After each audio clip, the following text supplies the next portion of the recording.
Sanchez is a world class. Let's get started.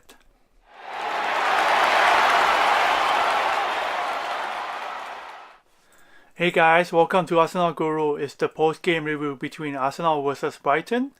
We are going to start off with the lineup analysis first. It seems like Koscielny didn't pass the test. He didn't even make it to this game, not even on the bench.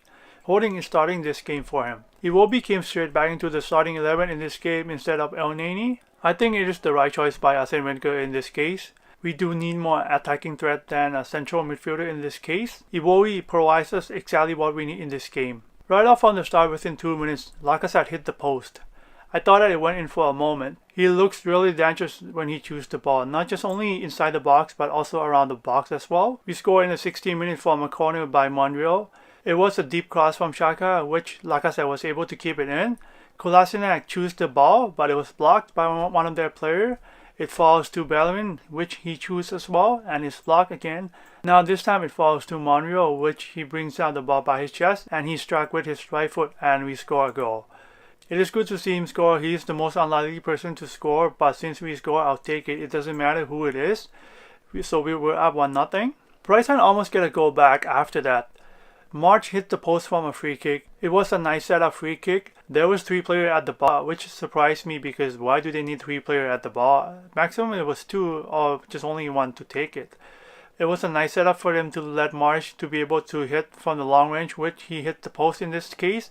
It was unlucky for them and it was lucky for us because we didn't concede the goal. After that we have a few more chances, but it was either straight at the goalkeeper or the goalkeeper was able to save it. That is how the first half ended with 1-0.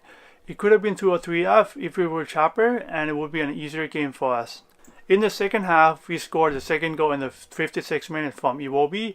He went straight 1-on-1 against the goalkeeper and he buries it home. What an assist from Sanchez to free up Iwobi. He is absolutely world class. That is what he's able to provide us.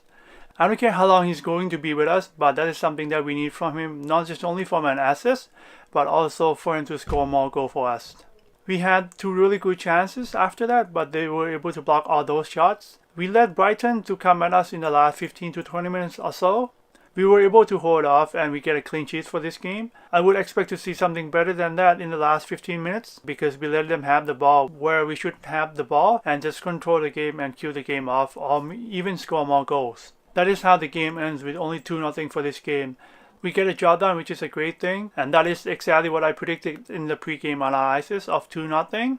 The overall, I have to say that we start off the game well, which is a nice thing to see. It could have been that they came here to defense and that's why we were able to go straight at him right off from the start. It was a really slow game at certain time and stops a lot in the game as well. I don't know if that's what Brighton is planning to do, but that's kind of kill our momentum and also kill the momentum of the game. But it's totally different in the last 15 minutes or so because they have the ball and then they were trying to go at us. So that was like picked up a little bit. I would expect us to really get the momentum going whenever we need to. Not just only let it be whatever it is, like this really slow, choppy slow game that here and there, that doesn't really get the game going at all. The things that we need to improve on is that we do look really dangerous on the counter attack, but we were not able to capitalize on that by scoring a goal.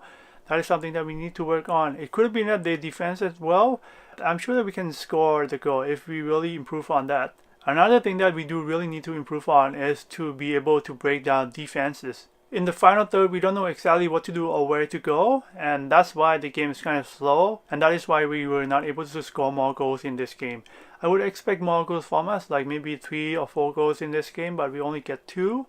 And that is why we need to work on that. It could have been because we don't have Ozil, but I would say that without Ozil we should be better than this because we're playing a weaker side and we should have scored like 3 or 4 goals to kill off the game and really show us what we are capable of doing and be a solid title challenger in this season. On the bright side that we can take a look at is that we win 6 games out of 7 games that we have since we lost to Liverpool. The only draw is against Chelsea. And that was a good performance. We have some momentum going, but the problem is that we're going to international break again. I hope that after international break, our momentum continues because we need to win every single game as much as we can. And that is how we are able to compete in every competition. So that is it guys for my post-game review. Let me know what you guys think in the comments below. And also don't forget to give a thumbs up and consider subscribing to my channel. And I'll see you during international break.